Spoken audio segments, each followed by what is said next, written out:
우리 옆에 있는 분에게 인사하겠습니다. 길을 만드신 분이 나의 하나님이십니다. 네, 여러분의 인생의 길을 만들고 계시는 분이 우리의 하나님이신 줄 믿으시기를 바랍니다. 일반 서적인데요, 스티브 도나유의 사막을 건너는 6가지 방법이라는 책이 있습니다. 인생을 우리 한국 사람들은 산을 오르는, 저 높이 목표를 잡고 오르는 것을 우리의 인생의 모습으로 그리지만, 이 스티브 도나유는 인생을 끝없이 펼쳐진 사막에 비유하고 있습니다. 그는 이 사막 같은 인생길에서 내면의 나침반을 따르고 살라라고 조언을 합니다. 이 내면의 나침반은, 이것을 따를 수 있는 가장 좋은 것이 무엇이냐면, 마음이 이끄는 대로 내가 하고 싶은 것을 즐겁게 하며 나아가라 라고 말합니다. 여러분, 이것이 바로 세상이 말하고 있는 인생의 그 사막, 인생의 광야 길을 걸어가는 방법입니다. 내가 원하는 대로, 내 뜻대로, 내가 하고 싶은 대로 그 사막의 길을 걸어가는 것, 이것이 세상이 말하는 인생의 길의 모습입니다. 그러나 하나님께서는 출애굽을 통하여서 하나님을 믿는 성도들은 단순하게 이 내면의 성찰을 위하여 우리가 사막의 인생의 길을 걷는 것이 아니다 라고 말합니다.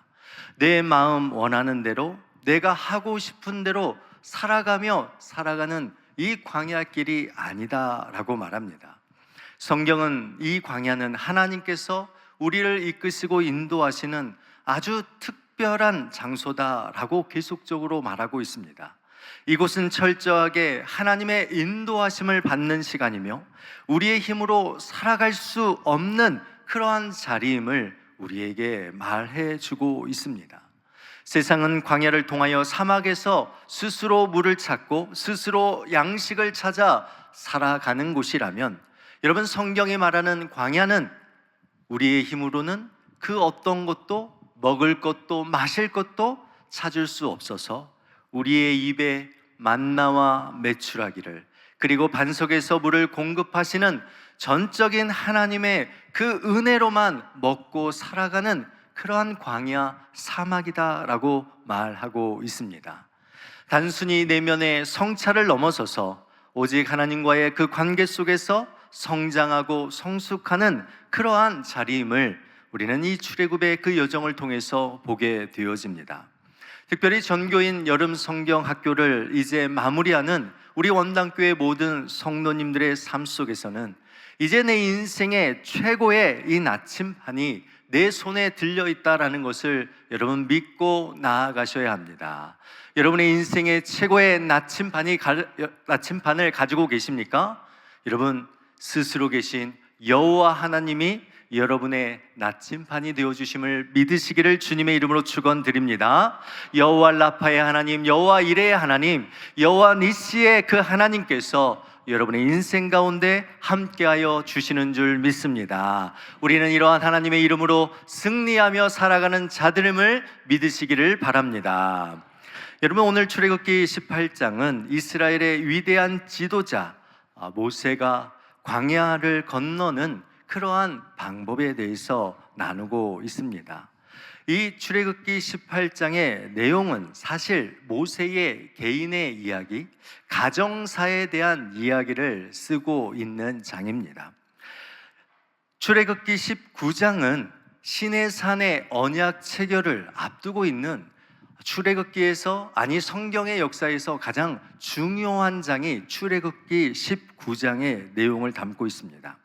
저도 말씀을 준비하면서 지난주 17장을 마무리하고 출애굽기 19장, 18장은 특별히 모세의 개인의 역사, 가정사를 다루고 있기 때문에 19장의 말씀을 준비하려고 했습니다. 그러다가 18장의 말씀을 묵상하며 28장 안에 담겨진 모세가 이 광야의 길을 건넜던 그의 그 생존법에 대해서 깨닫게 되어지고 묵상하며 여러분과 함께 모세가 이 광야를 어떻게 건넜고 그 모세가 가지고 있었던 이 광야에서의 생존 법칙이 무엇인지를 여러분과 오늘 본문을 통하여서 함께 나누려고 합니다. 여러분, 인생의 이 광야길을 건너기 위해서는 우리에게 분명한 법칙이 있습니다.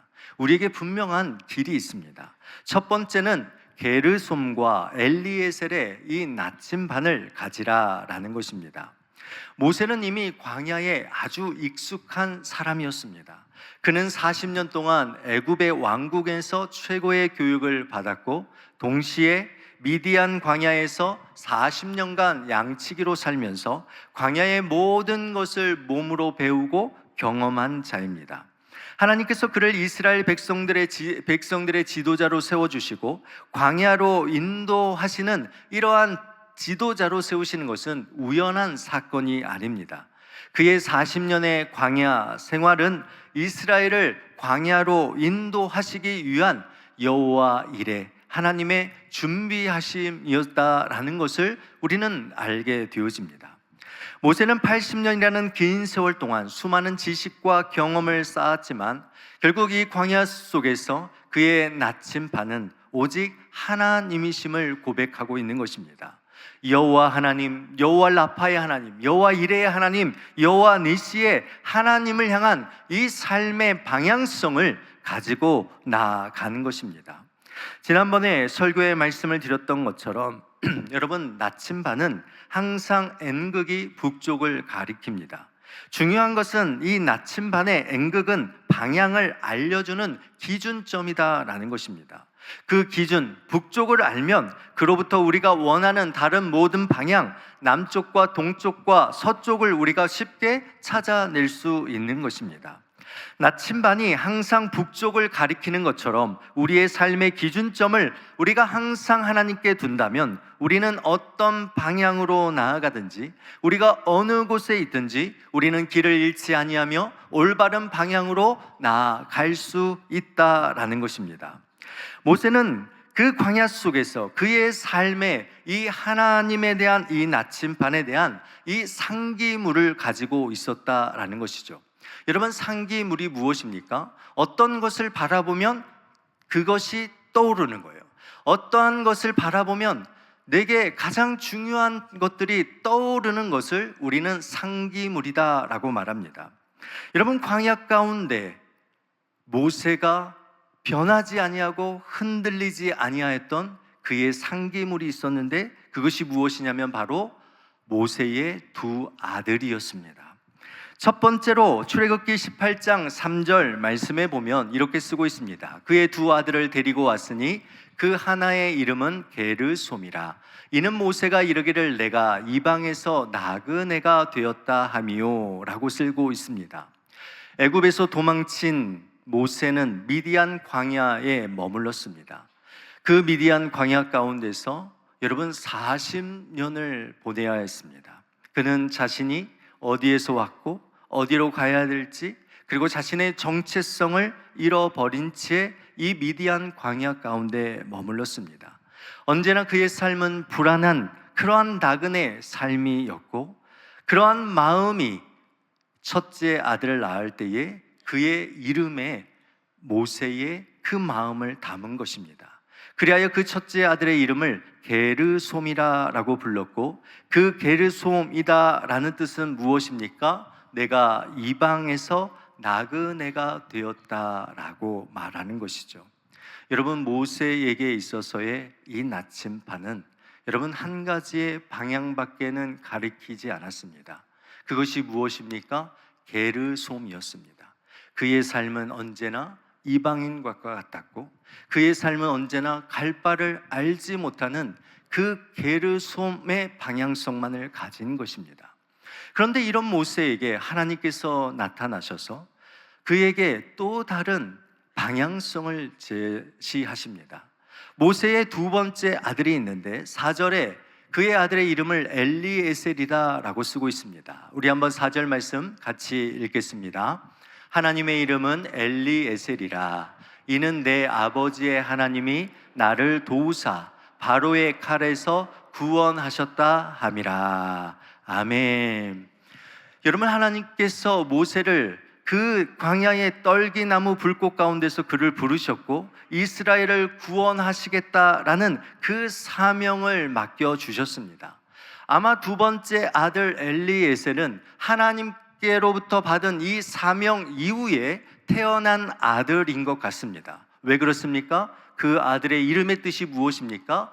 내 아버지의 하나님이 나를 도우사 바로의 칼에서 구원하셨다라는 그 의미를 갖고 있기 때문에 그렇습니다.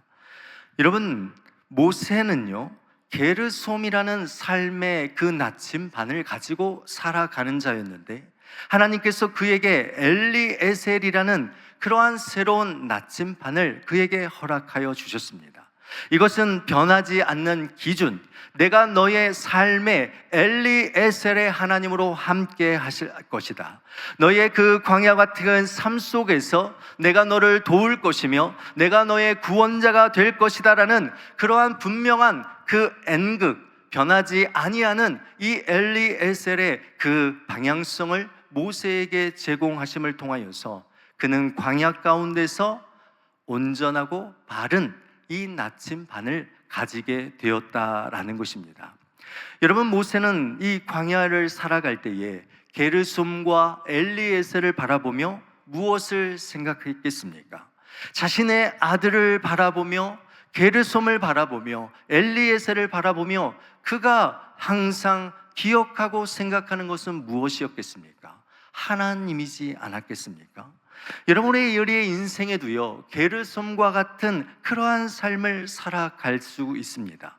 게르솜처럼 불안하고 막막하고 어떤 길로 나아가야 될지 알지 못하는 그러한 상황 가운데 여러분, 우리가 길을 잃어버릴 수 있다라는 것입니다. 그런데 우리는 지금 어떤 기준을 가지고 있습니까? 엘리에셀이라는 항상 북쪽을 가리키는 N극처럼 하나님께서 나를 도우시고 나의 구원자 되신다라는 이 믿음의 방향성을 우리는 가지고 있다라는 것입니다.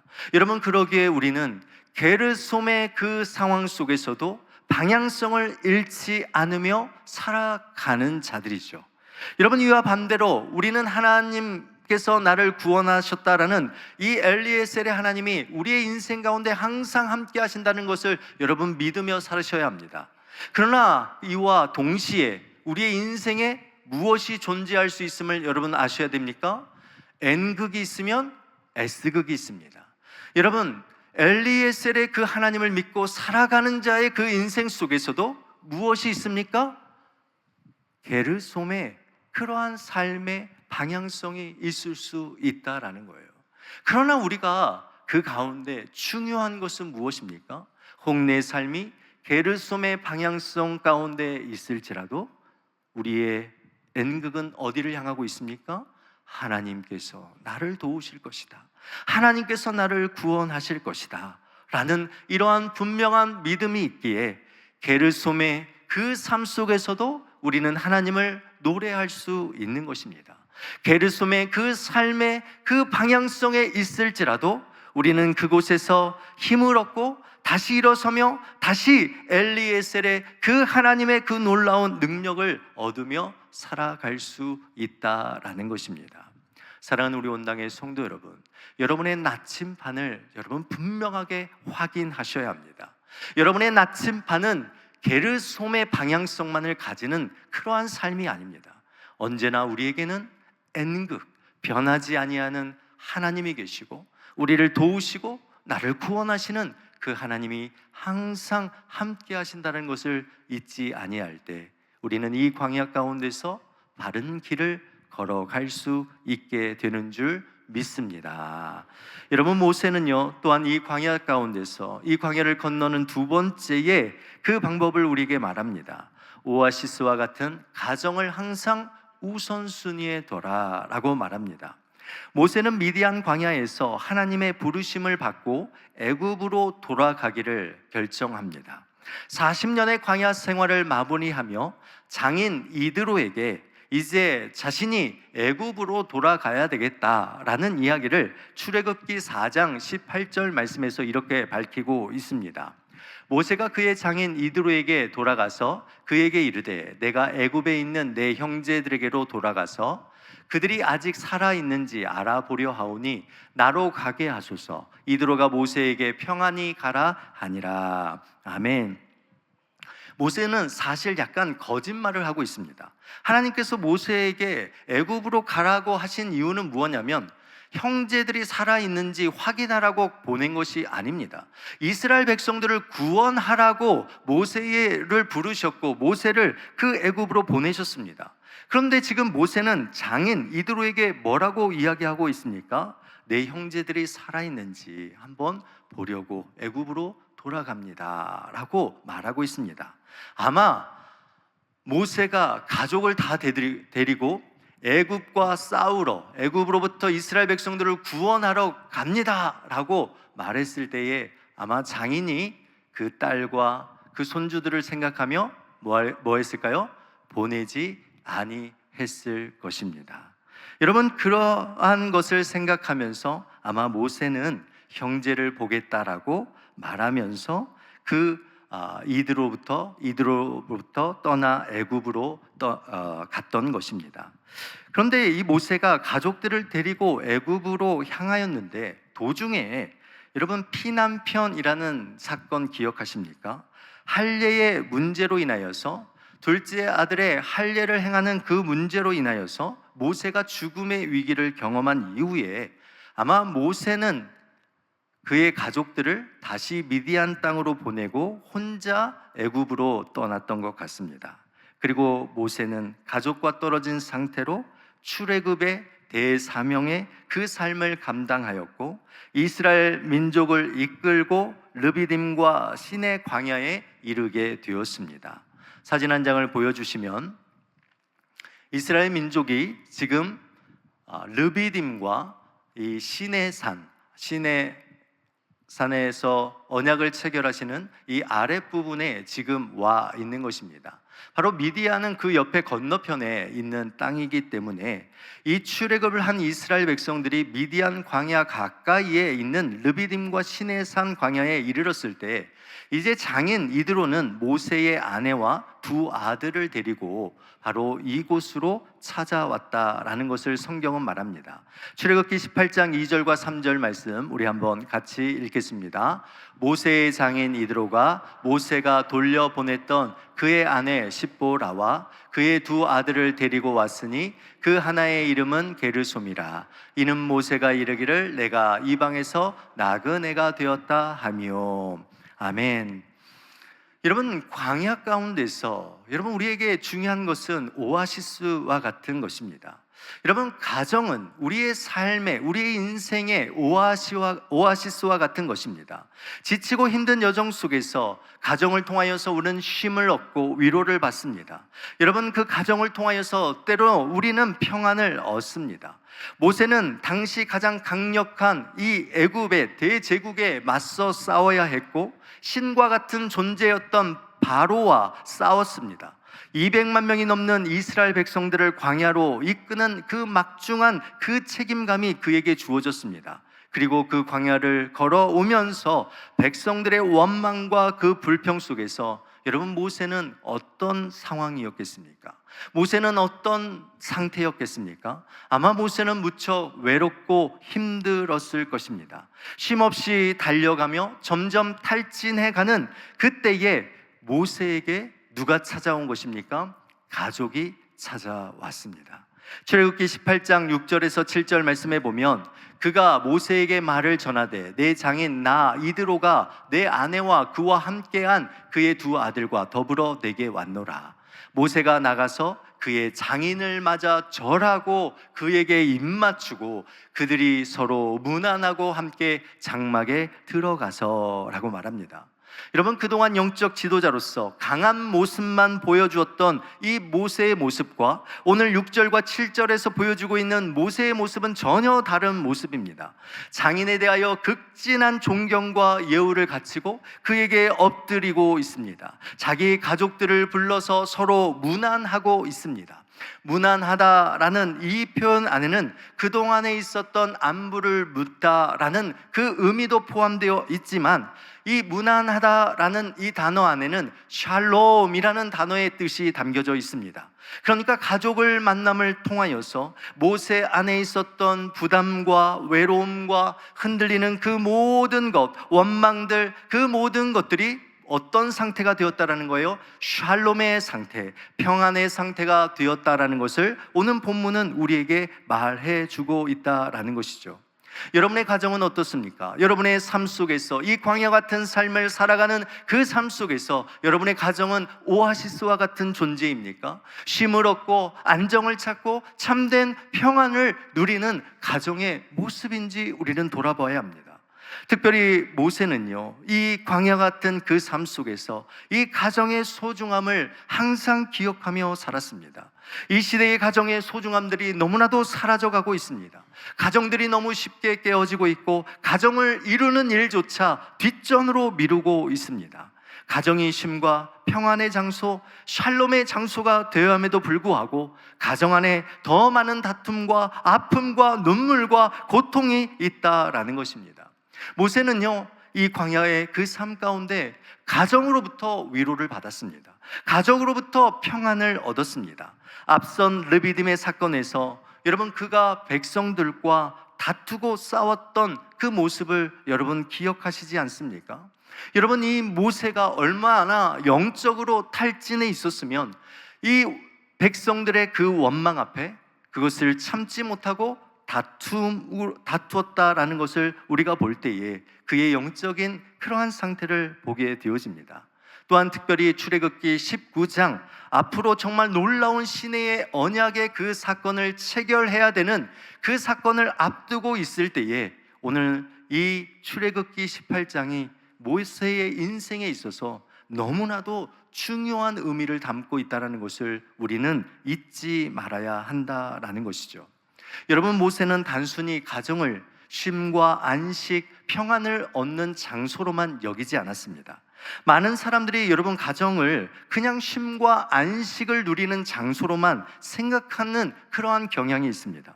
그래서 집에 오면 그냥 쉬고 아무것도 하기를 싫어합니다.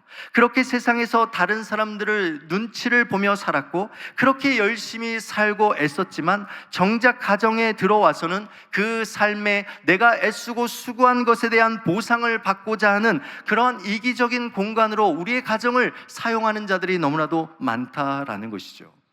여러분, 그러나 모세는 전혀 달랐습니다. 여러분, 출애굽기 18장 8절의 말씀에 보면 모세가 여호와께서 이스라엘을 위하여 바로와 애굽 사람에게 행하신 모든 일과 길에서 그들이 당한 모든 고난과 여호와께서 그들을 구원하신 일을 다 그 장인에게 말하매라고 말합니다.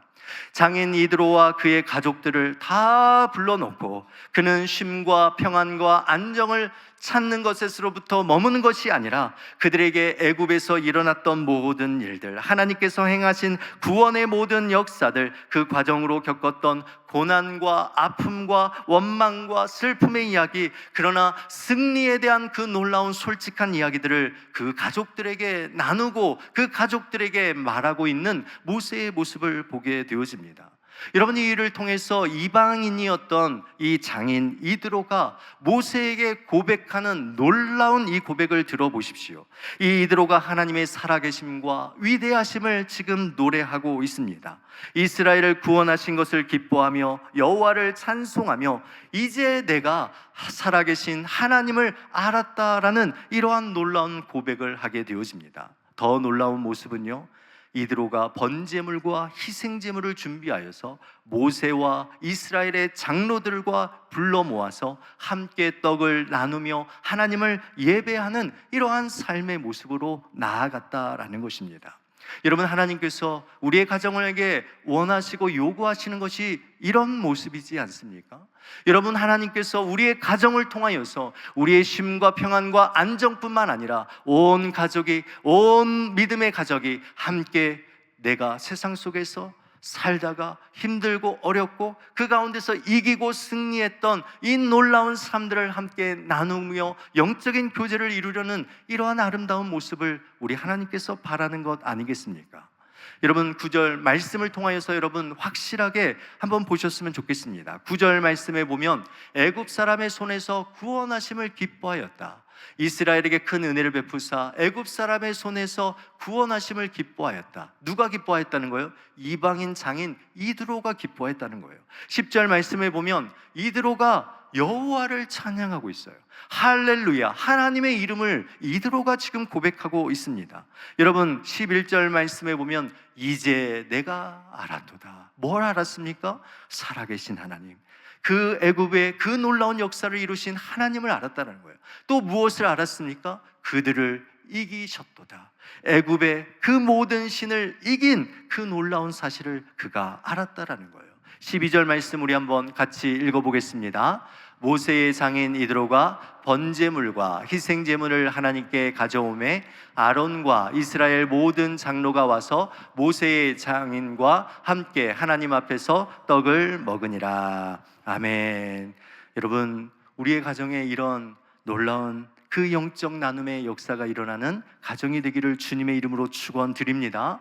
여러분, 단순히 가정을 쉼을 얻는 장소, 안식을 얻는 장소로만 여러분 여기지 마시고 가정 안에 말씀이 선포되어지고 함께 기도가 끊이지 않는 그러한 가정이 되도록 서로 신앙으로 격려하고 하나님을 향한 승리의 이 선포가 우리의 가정 가운데 이루어지기를 여러분 부단히 노력하셔야 합니다. 여러분의 가정을, 우리의 교회를 광야의 오아시스로 만드는 이러한 일에 여러분 기쁨으로 헌신하는 귀한 삶을 사시기를 주님의 이름으로 축원드립니다.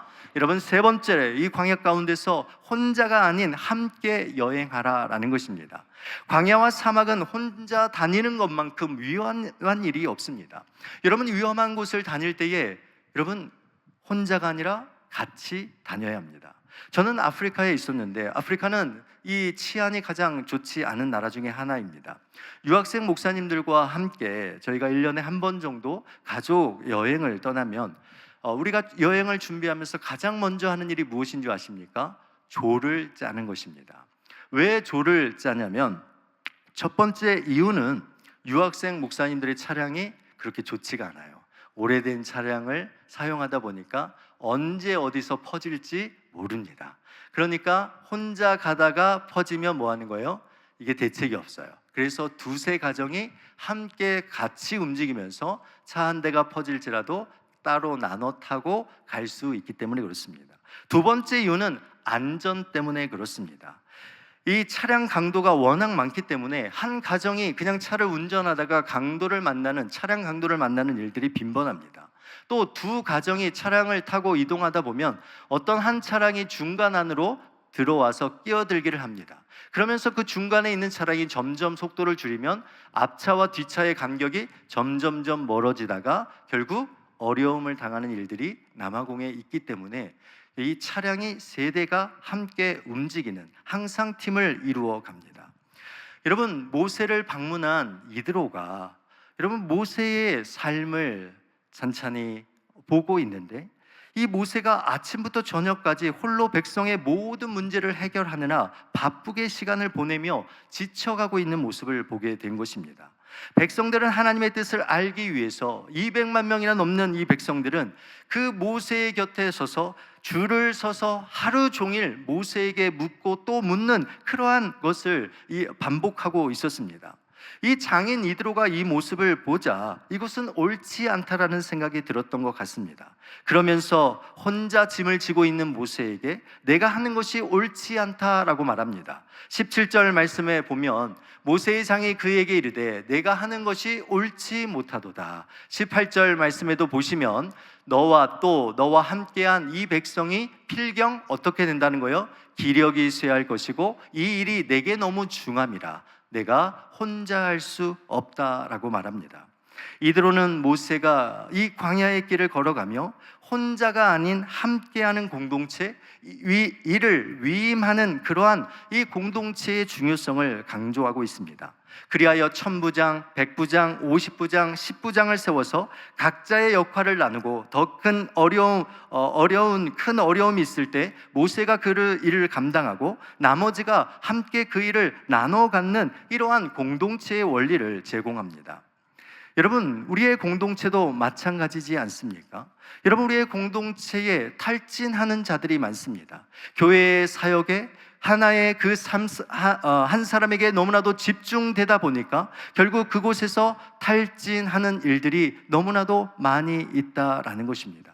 그러나 교회 공동체는 혼자 하는 것이 아닙니다. 홀로 그 일을 감당하는 공동체가 아닙니다.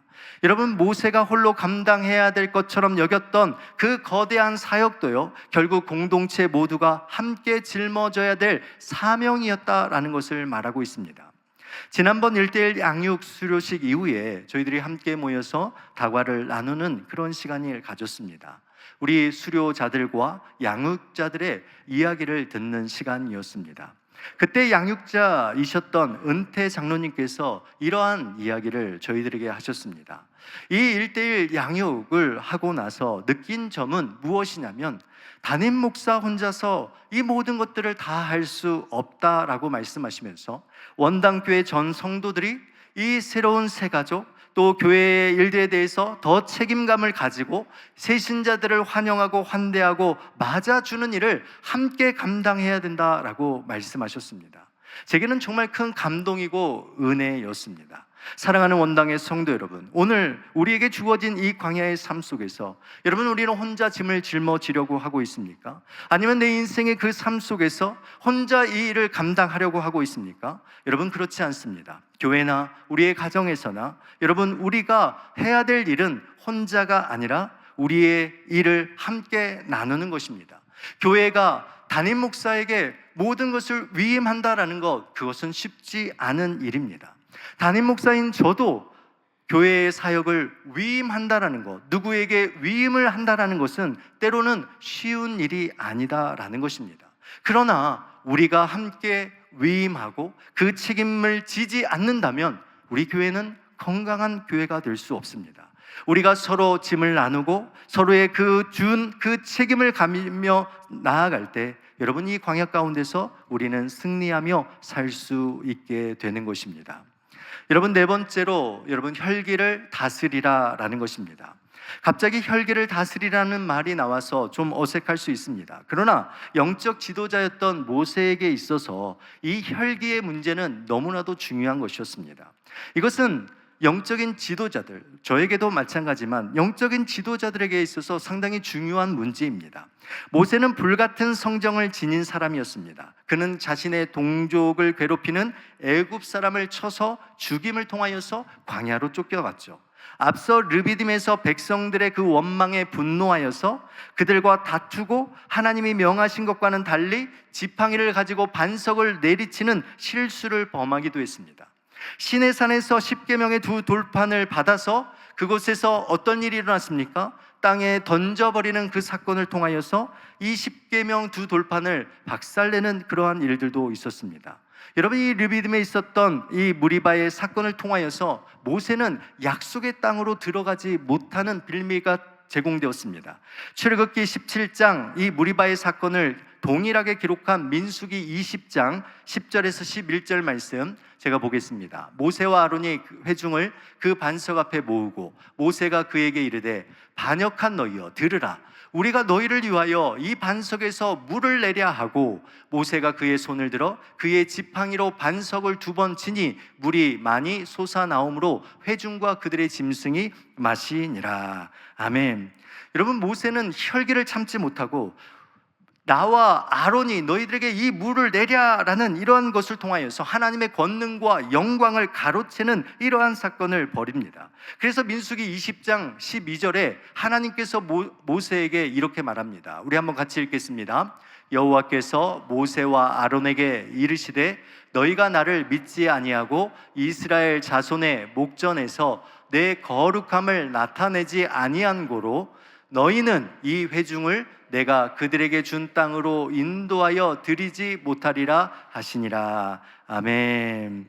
여러분, 그가 이스라엘의 자손의 목전에서 하나님의 거룩함을 나타내지 못하였음을 통하여서 여러분, 모세와 아론은요, 이 이스라엘의 민족을 이끌고 그 약속의 땅에 들어가지 못하게 되었다라고 말하고 있습니다. 여러분, 그러나 중요한 것은 무엇입니까? 여러분, 이러한 이 혈기를 통하여서 이 모세는 너무나도 안타까운 일들을 많이 경험하였습니다. 그러나 하나님께서는 이런 모세를 끝까지 포기하지 않으셨습니다. 광야라는 이 훈련의 장소를 통해서 모세의 혈기를 다듬으셨고 온유한 사람으로 빚어가셨다라는 것입니다. 하나님 한 분만을 신뢰하는 것, 또한 모세는 그 광야 속에서 하나님의 사람으로 빚어졌다라는 것이죠. 여러분, 그래서 민수기 12장 3절 말씀에 보면 하나님께서 모세를 이렇게 평가하고 계십니다. 이 사람 모세는 온유함이 지면의 모든 사람보다 더하더라. 여러분, 그렇게 혈기로 가득했던 모세의 인생이 이제는 무엇입니까? 지면의 모든 사람보다 그 온유함이 더하다라고 말하고 있습니다. 여러분, 여러분의 삶은 어떤 삶을 살아가고 있습니까? 여러분의 삶 속에서, 여러분의 직장 속에서, 여러분의 가정 속에서, 여러분의 교회 가운데서 조급함과 분노함으로 가득 찬 삶을 살아가고 있습니까? 혈기를 다스리지 못함을 통하여서 관계가 깨어지고 후회하는 그러한 순간의 삶을 보내고 있지는 않습니까? 이 광야 같은 그 삶 속에서 하나님의 거룩함을 드러내기보다는 우리의 혈기를 통하여서 하나님의 그 거룩함을 나타내지 못하는 이러한 안타까운 삶을 살아가고 있지는 않는지 우리 스스로가 돌아보아야 한다라는 것입니다. 이 광야는 우리의 혈기를 다스리고 온유함을 찾아가는 하나님의 성품으로 나아가는 귀한 시간임을 여러분 기억하시기를 주님의 이름으로 축원드립니다. 말씀을 맺습니다. 사랑하는 우리 원당의 성도 여러분, 오늘 우리는 출애굽기 18장을 통해서 광야에서 살아남은 이 모세의 위대한 생존 법칙을 배웠습니다. 그의 삶은 단순한 위대한 지도자의 이야기만이 아니라 우리의 인생 가운데서도 이 광야 같은 인생을 살아가는 데 있어서도 우리에게 중요한 가르침과 또한 이 생존의 법칙을 제공하고 있습니다. 오늘 이 시간 우리의 삶에 정말 게르솜과 엘리에셀의 나침판을 통하여서 여러분 하나님에 대한 그 분명한 이 나침판을 가지고 살아가시기를 주님의 이름으로 축원드립니다. 여러분의 가정을 소중히 여기시고 그 가정 가운데 여러분 하나님을 예배하는 영적인 공동체로 세워가시기를 주님의 이름으로 축원드립니다. 혼자가 아니라 함께 걸어가는 삶을 살아가고 교회로부터 위임받은 그러한 사명을 여러분 최선을 다하여 감당하시는 귀한 성도님들이 되시기를 주님의 이름으로 축원드립니다.